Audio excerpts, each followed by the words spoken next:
आणि यानंतर आपण चर्चेला सुरुवात करणार आहोत आणि चर्चेसाठी आज स्टुडिओमध्येच आलेले आहेत भाजपचे आमदार प्रवीण दरेकर आणि त्याचबरोबर एबीपी माझाच्या कार्यकारी संपादक सरिता कौशिक यांना सुद्धा मी आमंत्रित करते।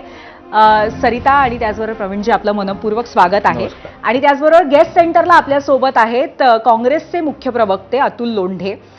तिघांचंही गेस्ट सेंटरमध्ये स्वागत करते आणि सुरुवात करणारे सरिता तुमच्यापासून। मुळात असं आहे की अनेक वर्षांनी रखडलेल्या या निवडणुका आता लागलेल्या आहेत अखेर महापालिकांच्या, पण या निवडणुकांसाठी महाराष्ट्र सज्ज आहे का?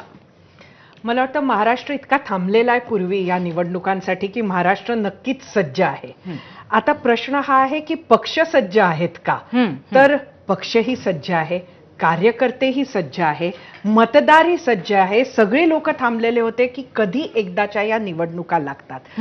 पण कुठं सज्ज नाहीये असं वाटतंय ते म्हणजे जी युती किंवा आघाडी होते त्याच्या चर्चा मात्र कितीही वेळ दिला तरी पूर्ण होत नाही अशी परिस्थिती महाराष्ट्रात आहे। आणि त्यामुळे युती आणि आघाडी सज्ज आहे का हे सांगता येत नाही।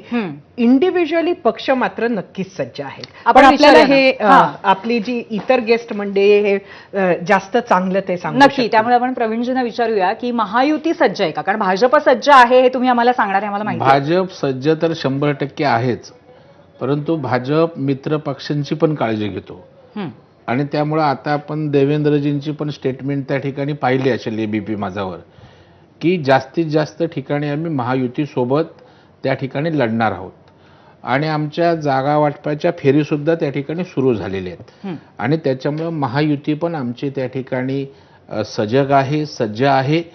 कारण आम्ही एकटे चालण्यापेक्षा आमच्या मित्रांना बरोबर घेऊन जाऊन ती काळजी करतो आणि भारतीय जनता पार्टी तर 24 तास सज्ज असतो। नक्कीच। मित्रपक्षांना बरोबर घेऊन जाण्याबद्दल आम्हाला प्रश्न आहेत, ते अर्थातच आपण पुन्हा त्याच्याकडे येऊ।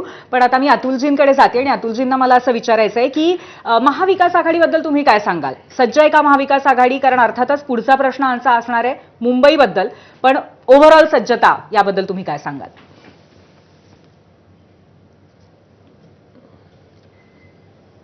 नाही, एकदम 100% आम्ही सज्ज आहे। नगरपालिकाच्या निवडणुकांमध्ये खूप चांगल्या पद्धतीचा परफॉर्मन्स जो आहे तो आपल्याला काँग्रेसचा आणि महाविकास आघाडीचा झालेला दिसेल। आमच्या संदर्भात सांगायचं झालं तर तुमच्या पुढच्या प्रश्नाचं उत्तर मी तुम्ही प्रश्न विचारण्याच्या पहिलेच सांगून देतो की स्पष्टपणे असा निर्णय घेतलेला आहे की स्थानिक स्तरावर आघाड्या कशा करायच्या, कुठे जायचं किंवा स्वबळावर जायचं का, हा निर्णय त्या नेत्यांवर सोडलेला आहे। आता ते नेते ज्या पद्धतीनं कळवतील त्याच्या अनुषंगानं ज्येष्ठ नेते जे आहे ते आघाडीचा युतीचा निर्णय घेतील।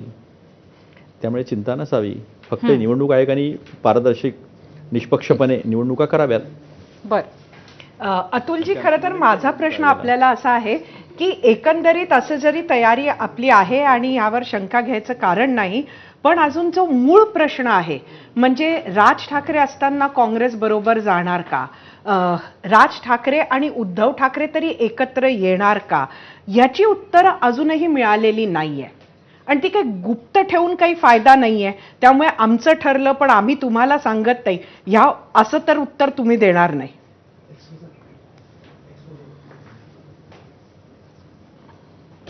नाही, ती आमची भाषा पण नाही आहे। आता ठाण्यामध्ये किती प्रेम आहे श्रीकांत शिंदे, एकनाथ शिंदे आणि गणेश नाईकांचं, त्यांची आघाडी होणार आहे का असा प्रश्न पण त्याच्यामध्ये थोडासा अनुषंगिक मीच विचारून घेतो। पण आता मुंबईचा जिथपर्यंत प्रश्न राहिला, मुंबईमध्ये निर्णय झालेला आहे।